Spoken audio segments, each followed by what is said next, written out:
Hey yo, people. People, listen. Wagwan, what you saying? What we doing? Where we going? How we living? How y'all doing? Man, today was a good motherfucking day. DBNK, some do say debunk. Like, subscribe, leave us a damn comment. This is Excalibur Clock End. Listen, Newcastle. What you man thought this shit was? Newcastle 1, Arsenal 0. What you know about that? What you know about that? Huh? Listen, man. Listen. I've been on some man's watch along. I don't want to name names. You know, I don't want to name names because listen, I might come across bad, they might come across mad. Right? So I'm not gonna name names. But Arsenal fans, let me tell you something, Arsenal fans. You men tend to be a little too negative. You man tend to be a little too negative. And I'm gonna tell you why. All right. Before that game, I'm not gonna lie. I was good with that starting lineup. I wasn't 100% good with that starting lineup, but I was good with that starting lineup. The only question I had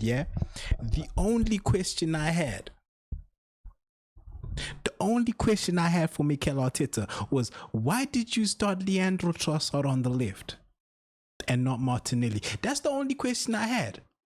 I didn't have no problem with Declan Rice. I didn't have no problem with Martin Zubimendi. I didn't have no problem with Eberechi Eze. I ain't even have a problem with Bukayo Saka. All right? Coming back from injury. I wasn't mad at that. The only question I had was, why did you start Trossard and not Martinelli? Being that you're away from home and you're probably going to need to break more than you're going to need to build a play. That's the only thing I was asking, right? And sure enough, the game starts, right? First half, we started well. Don't listen to the haters. We started well. We had chances. Eberechi Eze, that boy was getting shots off. Huh? That boy was getting shots off. So much mans were out here saying, yeah, Odegaard, Bandat, sit bench. We don't need you like that. You know what I mean?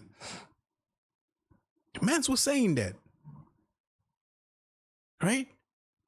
Unfortunately, we couldn't get that goal. We couldn't get that early goal that we needed, unfortunately. And then Gyökeres goes through. Pope comes out. Gyökeres pops it to the side. Pope nicks it with his toe, but then takes Gyökeres out with his knee. And I'm like, penalty. I'm going to tell you why I said penalty, by the way. The reason I said that was a penalty is because, yes, Pope nicks that ball, but then he takes out Gyökeres. He takes out Gyökeres from progressing because that ball didn't go out of play. It actually fell to Bukayo Saka, right? The fact that it falls to Bukayo Saka means, right, if Gyökeres is not fouled by that eventuality touched by Nick Pope, he's got a potential to get to that ball and finish it, right? Now, my question to the VAR is, how is that clear and obvious to you? How is that call for a penalty a clear and obvious error by the referee to you? That's my question. For you to overturn that penalty decision, how is that clear and obvious? Yes, Pope nicked the ball with his toe, but the ball didn't go out of play. The ball wasn't cleared. The ball fell to his teammate whilst he Gyökeres went to the ground, which I'm still saying is a foul, by the way, because you didn't clear the ball, right? But okay, fair enough. Here's another thing I'm saying, right? Okay, now this is to Bukayo Saka. On that same play, Gyökeres gets fouled. Let's put that in quotations because, okay, if, buts, and maybes, right? Gyökeres gets fouled, but the ball falls to you. Why, instead of you appealing for the goal, right? Bukayo Saka, instead of you appealing for the goal, why not finish? Why not put that ball into the back of the net? Right? And then when you fail, if you fail to get that ball into the back of the net, you say penalty. Am I right or am I wrong? Am I right or am I wrong? I don't think I'm wrong. I'm just saying. Finish the play. And then if you don't get the goal, you say ref, penalty. What are we doing? My man just went down, right? But instead, you're going to appeal for the penalty when the ball's at your feet. And then the penalty is overturned. I don't know how, because it wasn't no clear and obvious decision, right? Penalty is overturned. Arsenal were in possession of the ball. How does Newcastle get the ball to carry on, right? Why not drop ball and give it to Arsenal? Okay. Get it how you live it. We live, we learn, we continue. Ooh. Christian Mosquera. Boy, I like this guy. I ain't even gonna lie to you. I like Mosquera. The one question I have for Mikel Arteta is, why did you start William Saliba against Port Vale? Only to bench him against Newcastle. Make that make sense. Hold on. Make that make sense. You gonna start William Saliba against a League One side midweek, knowing you got Newcastle on the weekend. And then you start Mosquera against Newcastle, a physical team that gets at you, whilst benching Saliba. You see, that right there is another kind of question I have for the first 11, starting 11, where I'm like, Arteta, you could have made a better decision midweek and today. But we move. Christian Mosquera. Brother, I like this guy. But today, brother, listen, if I was in your corner, you let me down. There was not one, there was not two, there was a handful of misplaced passes. And I'm one of your biggest advocates, brother. I'm like, this boy is quite possibly one of our best passers, one of our best ball players in this team. He is not afraid to put that ball right, just thread it through that eye of a needle. He's not afraid to. But today, I don't know, was it the occasion? Was it Newcastle?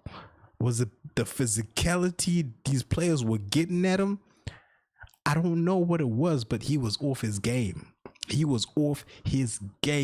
Passes just going to the wrong person every other time. I was like, brother, what is going on? Are you playing with us or against us? Because I'm trying to figure this out. I don't know what's going on. I mean, you don't seem to know what you're doing, but you're the one playing. Brother, I don't know where he was trying to put that back pass. I don't know where he thought David Raya was, but geez, it went straight for a penalty. And I was like, this is tricky. Like when I saw him hoof, he didn't kick it, he hoofed it. When I saw him hoof that ball to the corner, my jaw dropped. I was like, as if they scored. And then guess what happens? Short corner, Tonali. Short corner, back to Tonali. Cross inside. Gabriel is on Voltamada. And I I don't know when center backs learn to do this kind of thing, but listen, in that position, you have a 6 foot.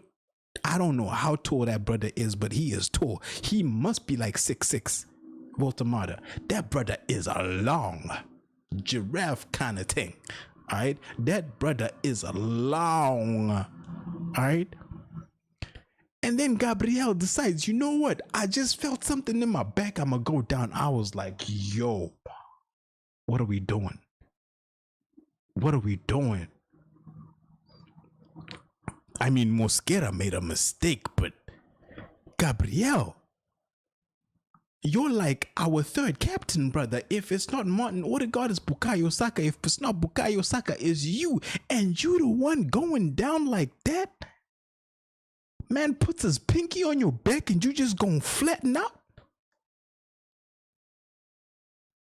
Brother, it's a good thing you're not a female, because Jesus, you would have bodies on you. They'd be asking you what's your body count. You would be like, You would have bodies on you. My God, you can't be laying down like that off of a pinky on your back. We got, guys, this is the Premier League. This is the Premier League. This is what I be trying to tell Martin Zubimendi. This is the Premier League. You've got to be stronger. Gabi, you've got to know better. You've been here, brother. You've been here. And then, you know what? Voltamata, fair enough to him. He gets up, he puts that ball into the back of the net. David Raya had no chance. He had no chance. Because brother Voltamata was damn near unmarked, and he just tucked that into the back of the net. Hit. In. And I was like, whew. But if I'm gonna be fair, even then I wasn't too worried, because we had been playing well, right? Y'all might say what you want to say about Mikel Arteta today, but we had been playing well up until that point that Mosquera miscued that ball for a corner, and then Gabi just took a dive. We had been playing well, so I wasn't too worried. But like I was saying, I was watching some man's watch along, and it just got it was just reactionary. All negativity started spewing at Mosquera, started spewing at Arteta, and I'm like, yo, how many mistakes have Christian Mosquera made up until today? As far as I'm concerned, today was the first game that I could look at and say, you know what, yeah, this brother's still getting used to the physicality of the Premier League. He's still getting used to the pace of the Premier League. Christian Mosquera. Because he wasn't on it. He just wasn't on it. Maybe it was just a bad day. Maybe he's gotten to the pace of the league, but he just had a bad day against the wrong team. All right? But the negativity, I started to hear man say, oh, Arsenal's not playing well. Mikel Arteta, you fraud. Like, I'm thinking to myself, yo, what's going on here? Are we just gonna erase all those opportunities, those chances that we just seen Eberechi Eze have and get saved by, like Nick Pope? If it weren't for Nick Pope, by the time Voltamata put that ball into the back of the net, it could have been 3-0 if it weren't for Nick Pope. But Christian Mosquera makes a mistake that lands up into Gabriel making a mistake, or just lapse in concentration, and then having the man he's marking put the ball into the back. All of a sudden, it's like, what are we like?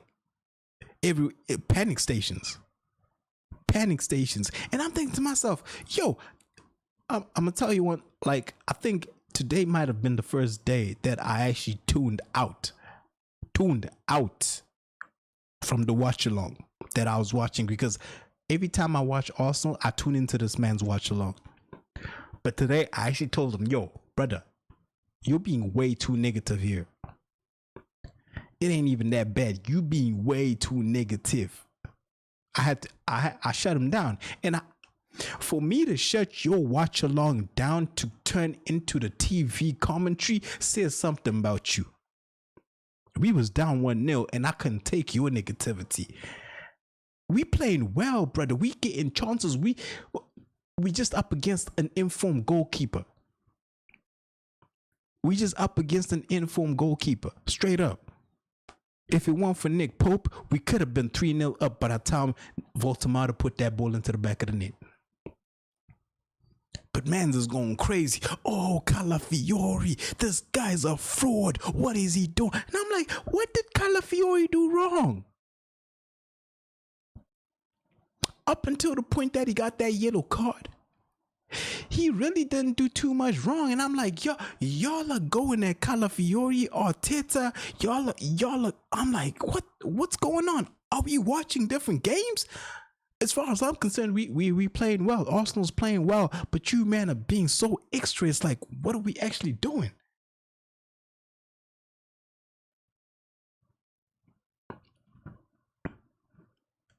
Like sometimes I have to actually take a step back and be like, okay, let me actually shut this noise down and get some personal perspective, because it's not that bad. It's really not that bad. And sure enough, it wasn't that bad. Arsenal's creating chances the whole first half. The only question I have is, why did you leave Martinelli on the bench and decide to bring Trossard on from the start? Because damn near the whole first half, you pumping these long balls forward, and it's clear and obvious what you need. You need pace in behind to get to that ball.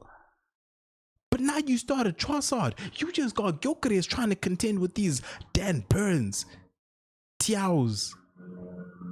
You see how big these centre backs are, and you got Gyökeres battling them on his own. Of course he's going to have a long day. You giving an extra man with pace on the left, with Bukayo on the right. You give him some support. But now you just spamming long balls to him and you expect him to do something. And I was like, what's going on?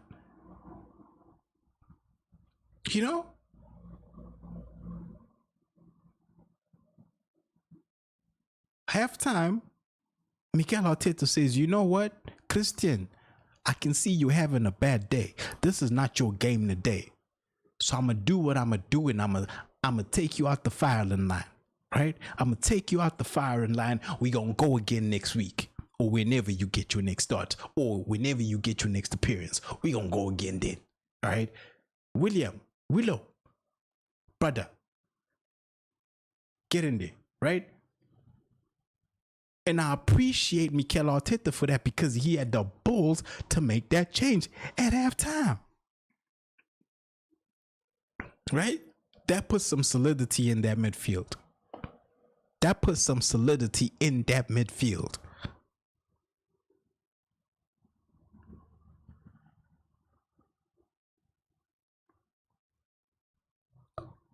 So we come back in the second half, and we pretty much almost doing the same thing we were doing in the first half. We creating, but now we were a touch slower.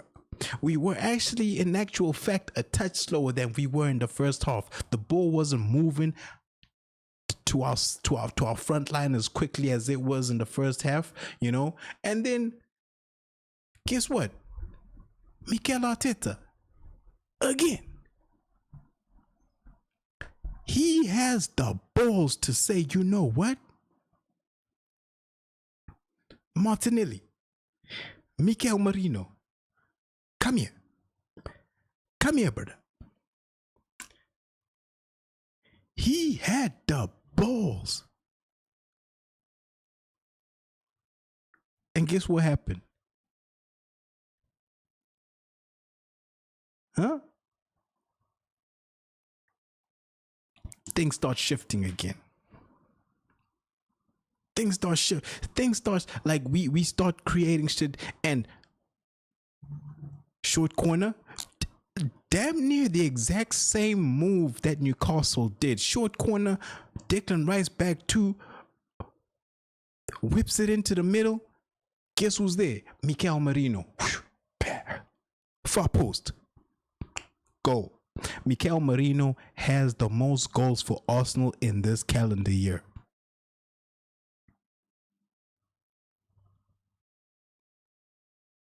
In this calendar year. The man might not be a starter, but when he comes in, when Arsenal is in crisis, he knows where to be, when to be. He knows where to be when he is needed. He put that ball, tucked it into that far post, off the far post, into the back of the net. Nick Pope, who had been so great up until then, he couldn't do nothing about it. Couldn't do nothing about it. And I was like, Lord, you are a merciful man. Good God, Lord. Yeah. And Declan Rice was like, I see you trying to go spin around that corner flag, brother. We need to go again. Let's go again. And guess what Mikel Arteta does? He says, you know what? He says, you know what? I'm not done. Mikel Arteta said, you know what? I'm not done. Martin Zubimendi, you've been a little bit off. You seem to be off the pace. So here's what I'm going to do. Declan Rice, 105 million pounds. I'm going to put you back to the position I bought you when you was playing at for 100 million pounds. You drop back to the 6. Martin Odegaard, Eze, 2 10s. I'm going 2 10s. I'm not settling for a point. I want all 3. I want all 3. That's Mikel Arteta. That's the manager I want to see. I don't care what you say. That's the manager I want to see. My fucking manager, Mikel Arteta. Balls. He grew some fucking balls today. And I've been crying now for Declan Rice to go back to the 6. Right? I'm not even that mad at Martin Zubimendi because as far as I'm concerned, he's being played out of position. In La Liga, fine, you can play in that 6. It's not as physical. Internationally, you can play in that 6. You're not going to come across as many teams as you are in the Premier League that are as physical. You can handle the 6. But even then, even Spain knows we going to put Rodrigo in the 6 before we put Martin Zubimendi in the 6. Even Spain knows that. Right? So as far as I'm concerned, I'm not mad at Martin Zubimendi, right? He's being played. As far as the Premier League is concerned, Martin Zubimendi is being played out of position. He should be playing the 8, not the 6 in the Premier League. Declan Rice should be playing the 6 when Martin Zubimendi is playing the 8 alongside, is it Odegaard, is it Eze, whoever it is, all right? But Mikel Arteta seen it. And he was like, okay, you know what? You're not having such a great day. You're a bit outrun. You're tired at this point. I got legs. Our captain is ready. Our captain is ready to come on and do what he does. Sure enough, Martin Odegaard was ready. Martin for Martin, like for like change. Only Declan Rice gets to play in his favorite position, the fucking 6. Oh, and things started churning. Things started moving. We started cooking. Newcastle couldn't. They couldn't keep us out. They couldn't keep us out. All right? Newcastle couldn't keep us out. We started playing balls in, through, everywhere. Whoo, all of a sudden, corner.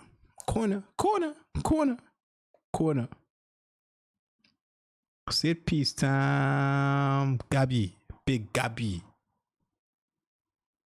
You made up for that era, that ungodly era. You made up for it, brother. You're forgiven. You are forgiven, big Gabi. doing what you do best, putting that ball in the back of the net, head first.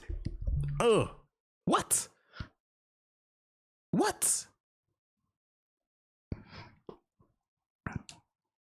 Shout out to Martin Odegaard, by the way. He came on and he started dictating things a way we haven't seen him do in a while. Maybe because he felt a little more impetus because Eze has started in his position. So he thought, you know what? Today's my day to make a statement. Today's my day to play my game. And he played his game to the fullest. Shout out Martin Odegaard. Captain Fantastic. Guys, you know what? Like, I was watching that game and I'm listening to these Arsenal fans just going off on Arteta, going off on the team. Like, and y'all are going off on this team, but they're playing well. Y'all are going off on Arteta, but he's hardly put a foot wrong in this game. Why exactly are y'all mad? We've just been unlucky. That's exactly what we were against this Newcastle side. We were unlucky. We were unlucky not to be 3 goals up before they scored their goal. But you know what? You know what? Character. We stood up. We showed motherfucking character. Mikel Arteta, the balls to take Bukayo Saka off, the balls to take Martin Zubimendi off. Those are bold decisions, you know, fucking bold decisions to make. He made them. And guess what? 2-1 to the Arsenal. We took all 3 fucking points. Eddie Howe, take that. Yeah. Better yet, like, take that, take that, take that, take that. What? Nah, brother. Nah. Y'all. As much as you want Mikel Arteta out, what you gotta understand is that man, he can actually coach. He can actually manage. When he actually decides to take the handbrake off and allow his players to express themselves, when he decides, okay, let's go for this instead of just going for security. The brother can actually manage a football team. And he showed us how today. Shout out to you, Mikel Arteta. Because you hardly put a foot wrong. The team was unlucky not to be ahead before they went down. And then after they went down, you made the right decisions going forward till the very last whistle. I don't want to hear nothing. I hate these negative motherfuckers where the game is in the 60th minute. There's barely a soul to blame for how the game is going but the ref and like just bad luck. But y'all find someone to point fingers at. Calafiori, Mikel Arteta. What? Y'all need to calm down. Goodness, we're 2 points off the top. 2 points off the top. Calm down. The brother just showed you he can manage a game. The brother just showed you he's got the balls to make the decisions that matter when they need to be made. Give him a chance, man. Give the players a chance. And I'm sure I'm glad that Mikel Arteta is giving the players a chance to prove themselves, to express themselves. And I seen that today because this is not usually a game where Mikel Arteta will be like, you know what? Let me go with 2 10s. Let me go with 2 10s. You might even say 3 10s because Trossard was still in there, but he was playing on the left wing, right? You got 2 10s Is it Odegaard? You got Declan Rice sitting in the 6. You got Mikel Merino roaming in the midfield. Damn near playing the second striker. Martinelli comes on late to start running at man for Bukayo. And I'm like, yo, big decisions, big ball things. If it was the NBA, would be doing this. If you know, you know. If you know, you know. If you know, you know. Big ball things. Man, you know what? I'm enough. I'm good. Newcastle 1, Arsenal 2. Do with that information as you will. Excalibur clock in. It's the Arsenal DBNK. Like, subscribe. Let's grow this community. Leave a comment. Let's have discussions. All right? Don't leave me hanging. We here, y'all. We here. It's the Arsenal. It's the Arsenal. It's the Arsenal. The Arsenal. The Arsenal. Come on, you fucking gooners. Peace, love, and happiness, y'all. Rejoice. Have a drink. Pour out a little liquor. Smoke one for a nigga.